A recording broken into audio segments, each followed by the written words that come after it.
രാധാകൃഷ്ണൻ ഈ CPIയുടെ ഇപ്പോഴത്തെ സംസ്ഥാന നേതൃത്വം ജനറൽ സെക്രട്ടറി ബിനോയ് വിശ്വത്തിനെതിരെ പാർട്ടിയിൽ പടപ്പുറപ്പാട് തുടങ്ങിയ ഒരു മട്ടുണ്ട്.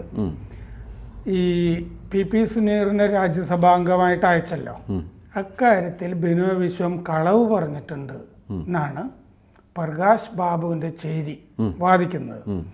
അതെങ്ങനെയാണെന്ന് വെച്ച് കഴിഞ്ഞാൽ CPIയുടെ എക്സിക്യൂട്ടീവ് ചേർന്നുകൊണ്ടിരിക്കുമ്പോൾ നിങ്ങൾ മീറ്റിംഗ് നടത്തിക്കോ, ഞാൻ ഇടതുമുന്നണിയിൽ പോയി സംസാരിച്ചിട്ട് വരാം എന്ന് പറഞ്ഞിറങ്ങി AK സെൻറ്ററിൽ പോയിട്ട് കിട്ടിയില്ലെങ്കിൽ പിരിയാം എന്നുള്ള മട്ടിലാണ് ബിനോയ് വിശ്വം പോയത്. പക്ഷേ പിണറായി വിജയൻ കുഴപ്പമൊന്നുമില്ലാതെ അത് നിങ്ങൾ എടുത്തോന്ന് പറഞ്ഞ് കൊടുത്തു. തിരിച്ചു വന്നിട്ട് ബിനോയ് വിശ്വം 4 പേരുകൾ പറയുന്നു.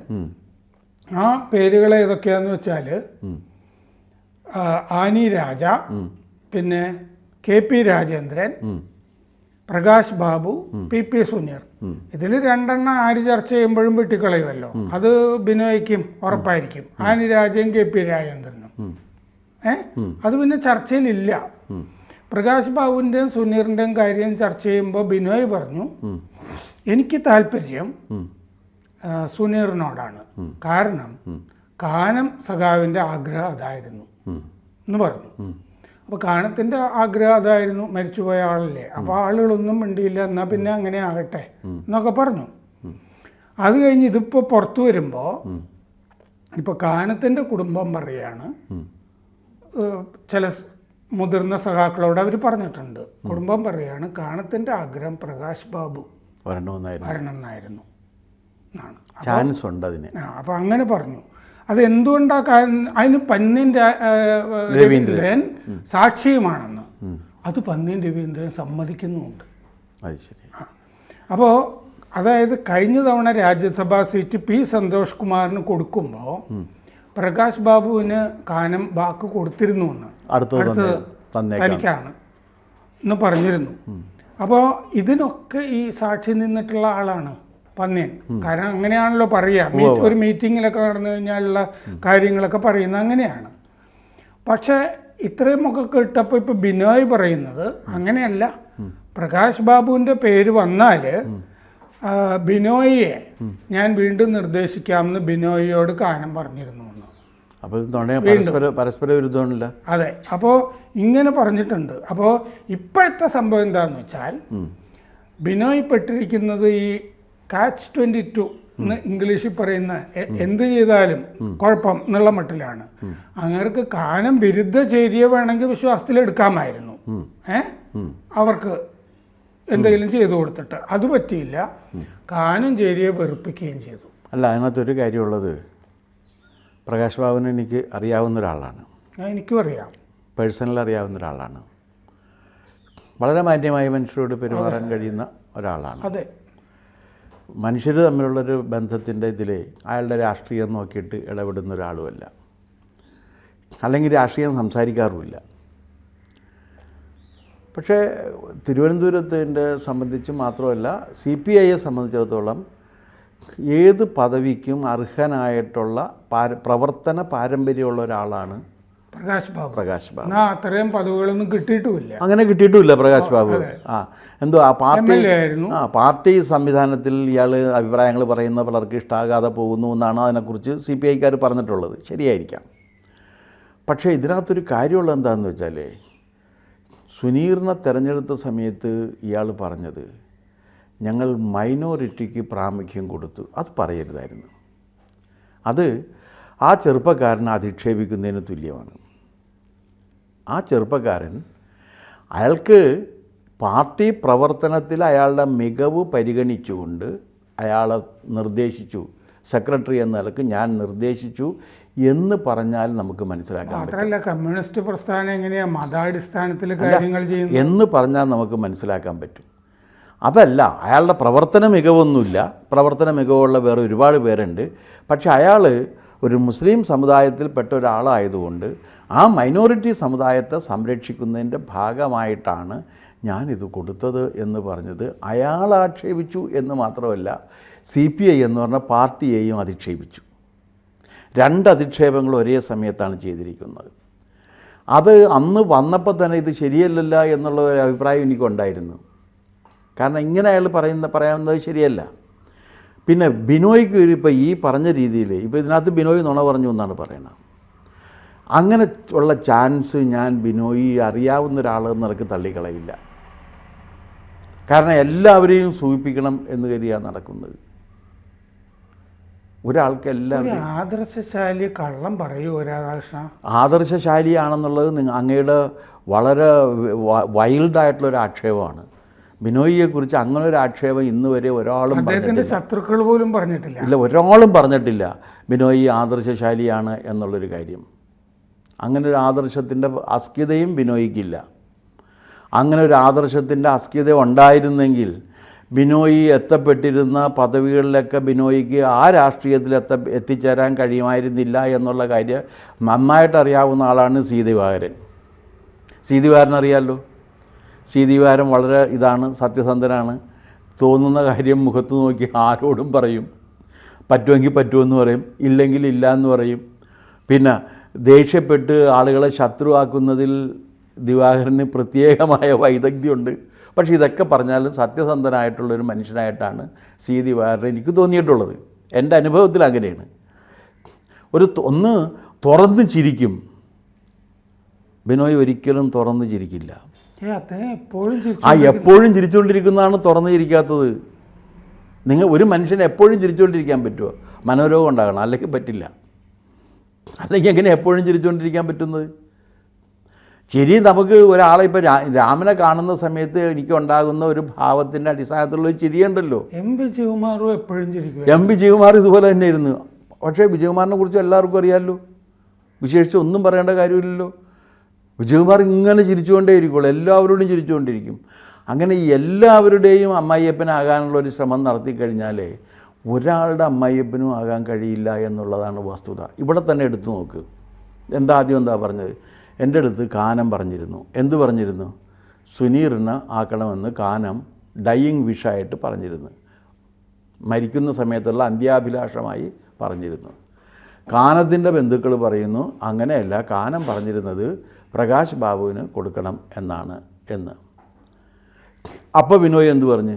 കാനം എൻ്റെ അടുത്ത് പറഞ്ഞത് ഒരു 2ാം ടേം ബിനോയ്ക്ക് തന്നേക്കാം എന്ന് പറഞ്ഞു. പ്രകാശിന് ഒരു കാരണവശാലും കൊടുക്കില്ല എന്ന് പറഞ്ഞാൽ കാനം പ്രകാശ് ബാബുവിൻ്റെ ശത്രുവാണെന്ന് വരുത്തി. മാത്രമല്ല, 2ാമത് എനിക്ക് തന്നെ തരാമെന്ന് പറഞ്ഞിരുന്നാണ്. ഞാൻ അതൊരു ത്യാഗം സഹിച്ചാണെന്നുള്ള ഒരു തെറ്റായിട്ടുള്ള ധാരണയും വരുത്തി. ഒന്ന്, CPIയുടെ ഒരു സ്വഭാവം അനുസരിച്ചിട്ട് 2ാം ഊഴം ബിനോയ്ക്ക് കൊടുക്കാമെന്ന് ആ സന്ദർഭത്തിൽ കാനം ഒരു ഉറപ്പ് കൊടുത്തിരിക്കാനുള്ള സാധ്യത വളരെ വിരളമാണ്. കാനത്തിൻ്റെ സ്വഭാവം അനുസരിച്ചും പറഞ്ഞാൽ തന്നെ നോക്കും, പറയാൻ പോകുന്നത് അപ്പോൾ വരട്ടെ നമുക്ക് അന്നേരത്ത് നോക്കാം എന്നല്ലേ. ഏത് രാഷ്ട്രീയ നേതാവിനും അങ്ങനെ പറയാൻ പറ്റുള്ളൂ. കാരണം ഒരുപാട് ചാൻസസ് ഉണ്ട്. ഒരുപാട് ഘടകങ്ങൾ ഒരുമിച്ച് പ്രവർത്തിച്ചിട്ടാണ് വരുന്നത്. അല്ലാണ്ട് വാക്ക് കൊടുത്ത് എഴുതി കൊടുത്തൊന്നും രാഷ്ട്രീയത്തിൽ നിൽക്കാൻ പറ്റില്ല. എല്ലാം എഴുതി കൊടുത്തു, അത് ഗവൺമെൻറ് വന്നില്ലെങ്കിൽ എന്തു ചെയ്യും? അടുത്ത പ്രാവശ്യം തനിക്ക് തന്നേക്കാമെന്ന് പറഞ്ഞു. അടുത്ത പ്രാവശ്യം ഈ CPMനോ അല്ലെങ്കിൽ ലെഫ്റ്റിനോ ഒരാളെ നോമിനേറ്റ് ചെയ്യാനുള്ള സ്ട്രെങ്ത് ഇല്ലെങ്കിൽ എന്തു ചെയ്യും? ആ പ്രശ്നങ്ങളൊക്കെ ഉണ്ട്. അപ്പോൾ അതുകൊണ്ട് കാനം ഇത് പറഞ്ഞിരിക്കും എന്ന് പറയുന്നത് തെറ്റാണ്. അത് കാനത്തെ മരണാനന്തരം കാനത്തിൻ്റെ പേര് വലിച്ചിഴക്കി അദ്ദേഹത്തെ അവഹേളിക്കുകയാണ്. അത് ഒഴിവാക്കേണ്ടതായിരുന്നു. കാരണം ആ പാർട്ടിയെ നയിച്ച ഒരാളല്ലേ, എത്രയോ ദീർഘകാലം കാനത്തിന് വലിയ രാഷ്ട്രീയ പാരമ്പര്യമുള്ള ഒരാളല്ലേ. നമുക്കറിയാവുന്ന രാഷ്ട്രീയം വെച്ചിട്ട് PP സുനീറിനെ ബിനോയ്ക്ക് ആക്കണം. കാനത്തിന്റെ പേരിൽ അതെന്തിനാണ്? അത് മാത്രമല്ലോ പറയാമല്ലോ. എൻ്റെ അഭിപ്രായത്തിൽ ഈ സംഗതിക്ക് പോകേണ്ടത് PP സുനീറാണ്. അതിനൊരുപാട് കാരണങ്ങളുണ്ട്. നമുക്ക് ഈ സുനീറിൻ്റെ പ്രവർത്തനം മാത്രമല്ല, ആ പ്രവർത്തനത്തോടൊപ്പം തന്നെ ഇന്ന് കുറേ കാലമായിട്ട് ഇതിനെ വന്നേക്കുന്ന അധികാരങ്ങളും മുഴുവനും നമ്മൾ എടുത്തേക്കണതാണ്. അപ്പോൾ അതുകൊണ്ട് ഒരു മൈനോറിറ്റി കമ്മ്യൂണിറ്റിയിൽ നിന്നുള്ള ഒരാൾക്ക് നമ്മൾ കൊടുക്കണം എന്ന് പറഞ്ഞ് ചെയ്യാം. പിന്നെ ഇതിനകത്ത് വേറൊരു ഇതും കൂടിയുണ്ട്. കാരണം ഇസ്മയിലാണ് അപ്പുറത്ത് നിൽക്കുന്നത്. ഇസ്മയിലിന് ഇട്ടൊരു അടിവയറ്റിനിട്ടൊരു കുത്തും കൂടി കൊടുത്തുകൊണ്ടാണ് സുനീറിനെ എടുത്തിരിക്കുന്നത്. കാരണം ഇസ്മയിലിനെ ഒതുക്കലാണല്ലോ പ്രധാനപ്പെട്ട ലക്ഷ്യം. അത് കാനത്തിൻ്റെ പൈതൃകത്തിൽ ചേർന്നതാണല്ലോ. അത് കാനത്തിൻ്റെ പൈതൃകത്തിൽ ചേർന്നതാണ്. പക്ഷേ ഈ CPIയുടെ സെക്രട്ടറിമാരിൽ ഇവരൊക്കെ വന്നു കഴിഞ്ഞാലും ശരിയാണ്. വെളിയം ഭാർഗവനായിരുന്ന ഒരു എന്താ പറയേണ്ട ഒരു ഈ മറ്റു ഇതിനൊക്കെ ശേഷം ഇപ്പോൾ MN ഗോവിന്ദനാരുടെയൊക്കെ കാലം കഴിഞ്ഞതിന് ശേഷം വന്നേക്കുന്ന സെക്രട്ടറിമാരിൽ ഒരു എന്താ പറയുക ഒരു ഒരു ഒരു ഒരു ടവറിങ് പേഴ്സണാലിറ്റി എന്നൊക്കെ നമുക്ക് അവരുടെ കാരണം നേതാവായിട്ട് അംഗീകരിക്കപ്പെട്ടിരുന്നു. വെളിയം ഭാർഗവന് ഒരു പദവി ഇല്ലെങ്കിലും വെളിയം ഭാർഗവൻ നേതാവായിട്ട് അംഗീകരിക്കപ്പെട്ടിരുന്ന ഒരാളാണ്. പക്ഷേ ഈ വെളിയം ഭയങ്കര സ്ട്രിക്റ്റ് ആയിരുന്നതുകൊണ്ടേ പുള്ളിക്ക് ചില ടേമൊക്കെ തള്ളിപ്പോയിട്ടുണ്ട്. അങ്ങനെ PKV ഒരിക്കൽ അവിടെ ഞാൻ അവരുടെ ഒരു സംസ്ഥാന സമ്മേളനത്തിൽ പങ്കെടുക്കുമ്പോൾ PKV ഞാൻ ഇത്തവണ ഒഴിയാണ്, എനിക്കിനി വയ്യ, ദേ വെളിയം ആകട്ടെ എന്ന് പറഞ്ഞപ്പോഴും ആക്കിയില്ല, PKV തന്നെ വേണം. കാരണം ഈ വെളിയം ദുശാഠ്യക്കാരനാണ്. കർക്കശം മാത്രമല്ല, തോന്നിയ ഒരു കാര്യം എന്താണെന്നോ അത് അപ്പം തന്നെ മുഖത്ത് നോക്കി വിളിച്ച് പറയുന്നൊരു സ്വഭാവമുണ്ട്. അതിൽ അയാൾക്ക് എന്ത് തോന്നുമെന്നോ കൂടെ നിൽക്കുന്നവർക്ക് എന്ത് തോന്നുമെന്നോ അങ്ങനെ ഒന്നും നോക്കേയില്ല. അദ്ദേഹമാണെങ്കിൽ സംസ്കൃത ഭാഷയാണ് നന്നായിട്ട് പഠിച്ചേക്കണമെന്ന് തോന്നുന്നു. സന്യാസത്തിനൊക്കെ പോയിട്ടുള്ള ഒരാളാണ്. പിന്നെ അത് മാത്രമല്ല, കമ്മ്യൂണിസ്റ്റ് മൂവ്മെൻറ്റിൽ പണ്ടുണ്ടായിരുന്ന എല്ലാ കമ്മ്യൂണിസ്റ്റ് നേതാക്കളുമായിട്ടും നല്ല അടുത്ത ബന്ധം ഉണ്ടായിരുന്നു.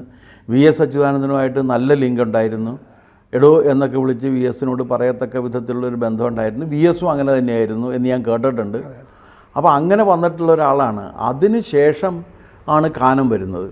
അപ്പോൾ കാനം സ്വാഭാവികമായിട്ടും കാനത്തിൻ്റെ ഒരു വിശ്വസ്തര വെച്ചുകൊണ്ട് ഒരു അധികാര കേന്ദ്രം പാർട്ടിയിൽ ഉണ്ടാക്കിയിട്ടുണ്ട്. അതിലും തെറ്റില്ല, കാരണം നടത്തിക്കൊണ്ട് പോകണമല്ലോ. പക്ഷേ അത് കഴിഞ്ഞ് കാനം മരിച്ചു കഴിഞ്ഞതിന് ശേഷം കാനത്തിൻ്റെ ഇംഗിതം എന്ന് പറഞ്ഞ് ചെയ്യുന്നത് കമ്മ്യൂണിസ്റ്റ് പാർട്ടിയുടെ സ്വഭാവത്തിന് യോജിച്ചതാണ്. അങ്ങനെയുണ്ടാ? അത് യോജിക്കില്ല എന്ന് മാത്രമല്ല, ഒരു മതാടിസ്ഥാനത്തിൽ ഞാൻ ഒരാളെ നിർദ്ദേശിക്കുന്നു എന്ന് പറയുന്നതും അതും യോജിക്കില്ല. അതും കമ്മ്യൂണിസ്റ്റ് പാർട്ടിയുടെ ഇതിന് യോജിക്കുന്നതല്ല. അതിനേക്കാളെല്ലാം ഒരു കമ്മ്യൂണിസ്റ്റ് പാർട്ടിയിൽ എങ്ങനെയാണ് ഇത് ഈ സ്ഥാനം ഒഴിഞ്ഞു പോകുന്ന നേതാവിൻ്റെ ഇംഗിതം നടപ്പിലാക്കപ്പെടുന്ന ഒരു രീതി ഞാൻ കേട്ടിട്ടില്ല. നമ്മളിപ്പോൾ റഷ്യൻ കമ്മ്യൂണിസ്റ്റ് പാർട്ടി തുടങ്ങി ഇങ്ങോട്ട് ഒരുപാട് കമ്മ്യൂണിസ്റ്റ് പാർട്ടികളുടെ ചരിത്രങ്ങൾ കഴിയാവുന്നത്ര ലെനിൻ്റെ ആഗ്രഹം ഇതായിരുന്നു എന്ന് പറഞ്ഞാൽ സ്റ്റാലിൻ ഉടനെ വെട്ടുമായിരുന്നു, ഉറപ്പാ. അല്ല, അതങ്ങനെയല്ല, അങ്ങനെ പറയില്ല എന്ന് അവരങ്ങനെ പറയില്ല. ലെനിൻ അങ്ങനെ ആഗ്രഹിച്ചിരുന്നു എന്ന് പറയുമോ? ഇല്ല. EMSൻ്റെ ആഗ്രഹം ഇന്നതായിരുന്നു എന്ന് ആരെങ്കിലും പറയുമോ? നയനാരുടെ ആഗ്രഹം ഇന്നതായിരുന്നു എന്ന് പറയുമോ? VS അച്യുതാനന്ദൻ്റെ ആഗ്രഹം ഇന്നതായിരുന്നു എന്ന് പറയുമോ? ഇനിയിപ്പോൾ പിണറായിയുടെ കാലം കഴിഞ്ഞു കഴിഞ്ഞാൽ പിണറായിയുടെ ആഗ്രഹം അങ്ങനെ അതൊന്നുമില്ല. സ്വകാര്യ സ്വത്തല്ലല്ലോ, അങ്ങനെ ആഗ്രഹിക്കാൻ പാടില്ല. അങ്ങനെ ആഗ്രഹിക്കാൻ പാടില്ല. അങ്ങനെ ആഗ്രഹം ഉണ്ടെങ്കിൽ വിൽപ്പത്രത്തിൽ എഴുതി വെക്കാൻ പറ്റുമോ എൻ്റെ ആഗ്രഹം ഇങ്ങനെയാണ്? അല്ല, വേറൊന്നുണ്ട്. കമ്മ്യൂണിസ്റ്റ് പാർട്ടിയുടെ പാരമ്പര്യം അനുസരിച്ച് കമ്മ്യൂണിസ്റ്റ് പാർട്ടിയുടെ പാർട്ടി ഭരണഘടന അനുസരിച്ച് ലെനിൻ എഴുതി വെച്ചിട്ടുണ്ടായിരുന്നു. ലെനിൻ്റെ ഒസ്യത്ത് എന്ന് പറഞ്ഞ് വളരെ അല്ല അതുണ്ട്. അത് മുഴുവൻ ഈ സ്റ്റാലിൻ വൃത്തികെട്ടവനാണ്, ഊളയാണെന്നൊക്കെ. അല്ല, അത് ഒരു കാര്യമുള്ളത്. അത് പക്ഷേ അവിടെ അംഗീകരിക്കപ്പെട്ടില്ല. നിങ്ങളതും മനസ്സിലാക്കണം. ഒരാൾക്ക് ഒസ്യത്ത് എഴുതി വെക്കാനുള്ള അവകാശമുണ്ട്, പക്ഷേ ഒസ്യത്ത് പാർട്ടിക്ക് ബാധകമല്ല. അതെ, ബാധകമല്ല. ഒസ്യത്ത് എഴുതി വെക്കാം. കാരണം എന്താണെന്ന് വെച്ചാൽ പാർട്ടി കോൺഗ്രസിലെ തീരുമാനമൊക്കെയാണ്. അല്ലാതെ ഇപ്പോൾ കാനൻ രാജേന്ദ്രന് തൻ്റെ ഇംഗിതം ഇങ്ങനെ എഴുതി വെക്കാനുള്ള അവകാശം വരെയുണ്ട്. പക്ഷെ അത് കാനൻ ഈ അവസാന കാലം പറഞ്ഞു എന്നൊക്കെ പറയുന്നതൊക്കെ തന്നെ അങ്ങനെയല്ല. അയാൾ ദീർഘകാലമായിട്ട് രോഗിയായിട്ട് ചികിത്സയിലായിരുന്നു.